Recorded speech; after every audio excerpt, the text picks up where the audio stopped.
Hello, welcome to another episode of Global Pause Rethink the Future. So, in today's podcast, we're going to be looking at the circular economy, or we should say, the way how the circular economy is touted for sustainability, for a sustainable future, and how this, in actual fact, is problematic when a circular, say, economy or business model is placed over our linear lives.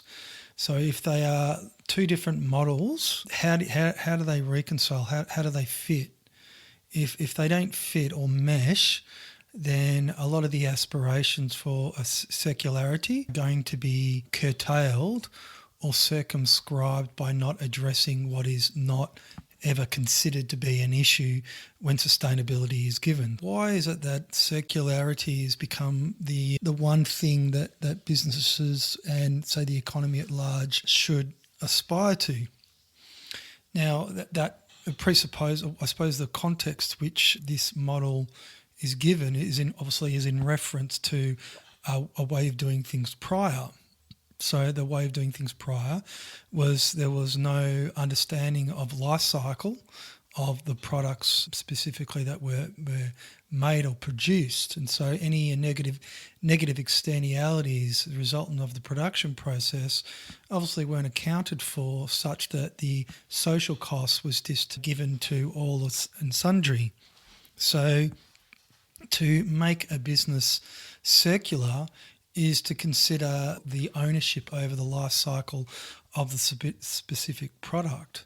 So that even relates beyond even like the purchasing of it, and relates to the disposal of it or the recycling of a specific item. So a classic example is a way how batteries can be recycled from cars, and the manufacturer will take them back and recycle them, even when they've sold the car as such.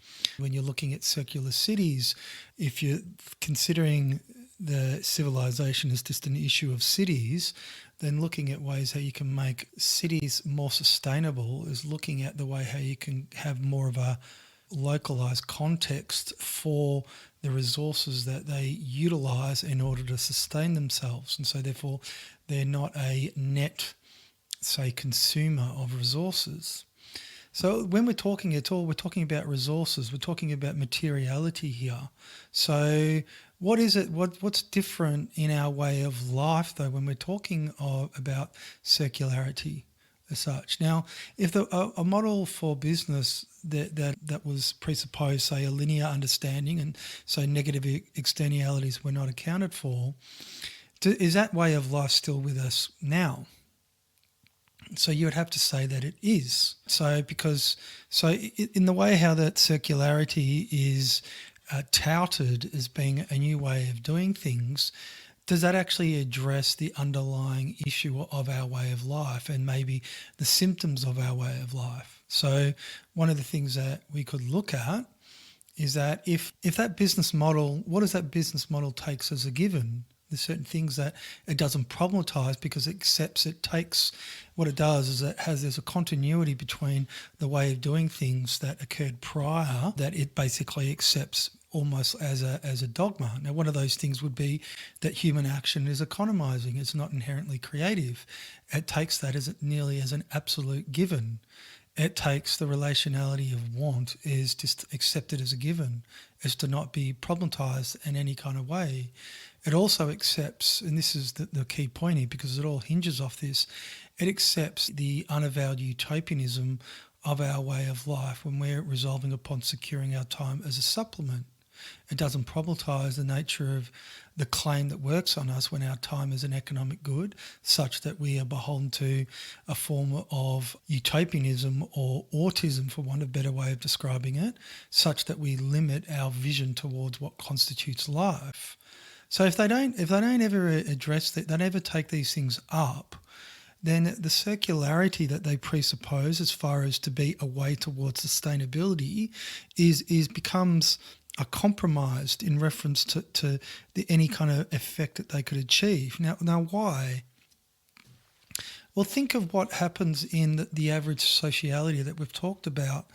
if the ideal of independence is such that you are securing your time as a claim against other people because the average relationality is based on want, and what underwrites your want is a preeminent good of your time, you're always securing your time against people.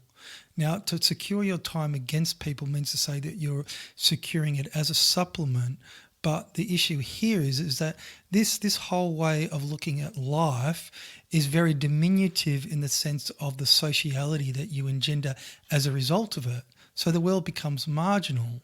All right, the world becomes marginal through the way that you're orientating towards life because you're externalizing the relations. Now, if you're externalizing the relations, then what it does is it impoverishes the world in which you share.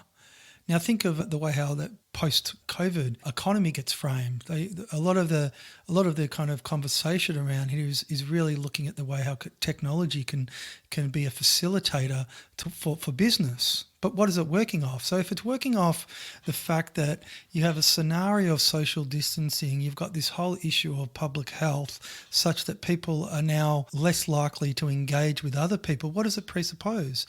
It just presupposes our way of life is just autistic, and you are very, very much becoming an automaton.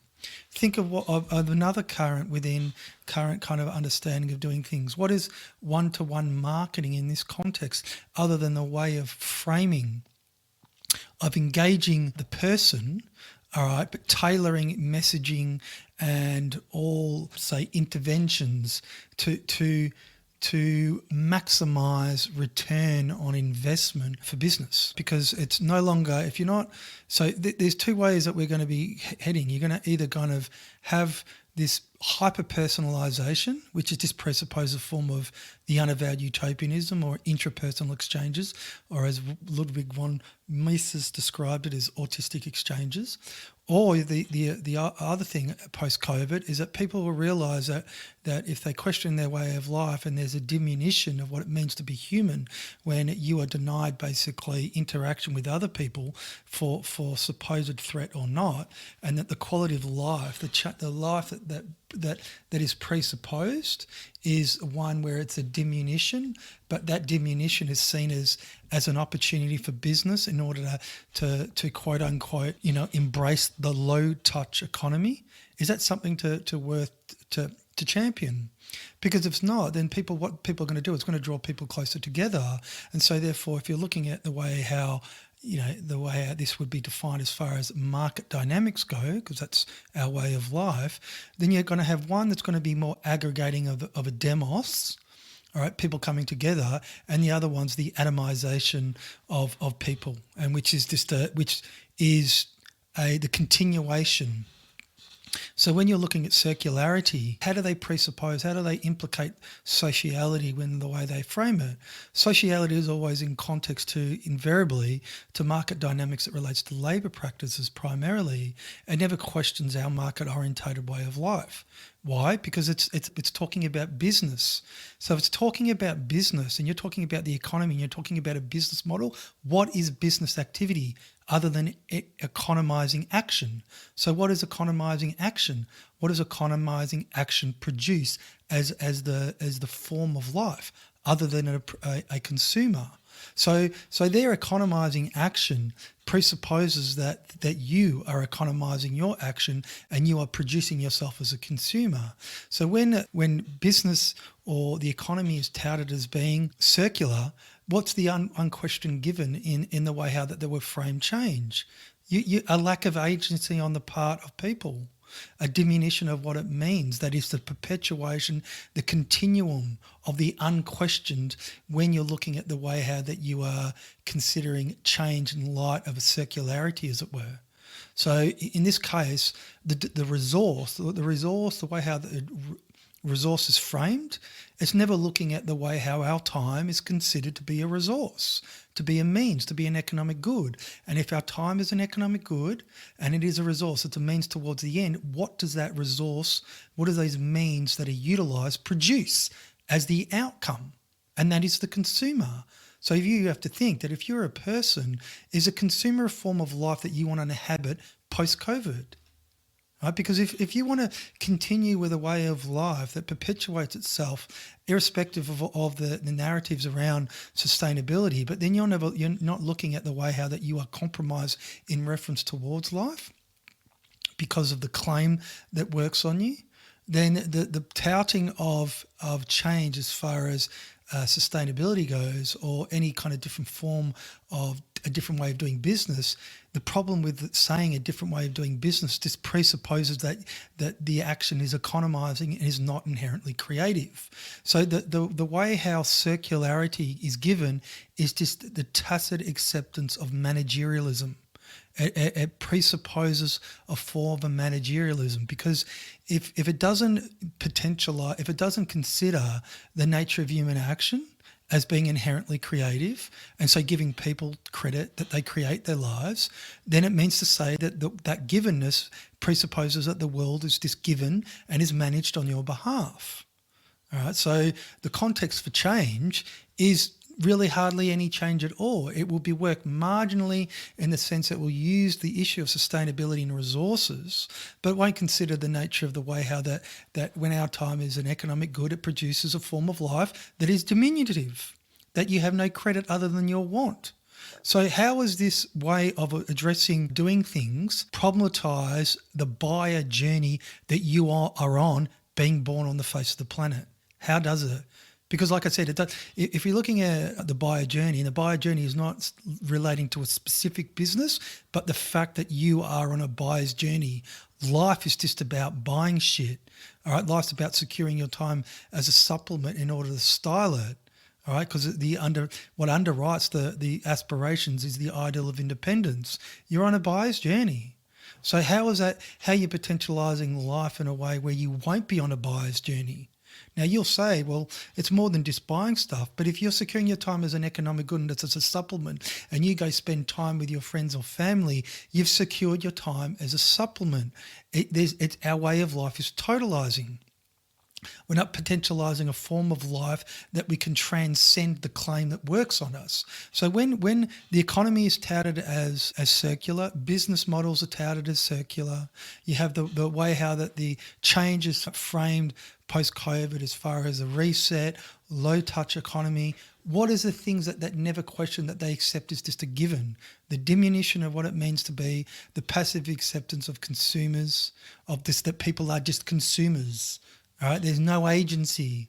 You're not given any credit to change the form of life. So what does it work off? It just works off your continuing unquestioned loyalty to a way of doing things. That's what it ultimately takes. It arrogates. It basically, it's the presumptuousness of the way how change is always given. It has the presumption that you'll maintain your loyalty to that way of life. And so I always ask, why would people be loyal to a way of life that you're more likely to consume your dreams rather than realize them, where you are resolving upon a diminution of what it means to be because you're only as good as your wants, that you are not given credit to be a co-creator of the world? Why would you want to be loyal to that way of life? Now, it's whether or not people are. If people are, then I've obviously totally got it wrong. And then the understanding of consciousness, or what's occurring, if we're going to look at COVID to provide the pause for people to kind of reflect upon so many different things, but one of them is their way of life, just certain kind of givens that are maybe going to be qualified after this thing works its way out. But then it's the residual effect of that is still going to be, you're still going to be maybe beholden to it in certain kind of ways. And so the question is always going to come back to you, that if, I always say about it, if the whole thing about introducing a social credit system has its context to communist China, and that's what's being introduced through the pretext of public health, then it's qualifying you, and it's basically asking for your subordination, on the pretext of a public health. But that means to say that you are just only seen as just an instrument, as a means towards securing public health. All right, you are no longer citizen. You're no longer a person. You are utilized for like herd immunity. You're not given credit for your health. You have to be qualified in reference to your health. It's no longer left up to chance, as it were, up to basically your lifestyle. This is a diminution of what it means to be. This is authoritarianism at its just to its core. And yet that's a precedent that will persist and continue to work on the diminution of what it means to be when you're constantly subordinated. So is that basically something that you are loyal to? Because the opportunity when you're looking at different ways of doing things, this is ripe for the potential to look at different ways of doing things. That's not necessarily predicated off circularity, as it were. It's because you're not looking at. It's still very one-dimensional. So what would change be in the context of outside a circular model? Well, it's really looking at the way how that you are building coherence into our temporality and a dimensionality that exists within us where we become indivisible, right? Indivisibility is the thing that we should be orientated towards. Circular economy does not engage our temporality. It presupposes that we are a means towards an end. So not only we make ourselves a means towards the end that we presuppose, but also that our lives are literally a means as well. There's nothing that's not problematized when you're looking at it in this way. Anyway, until next time.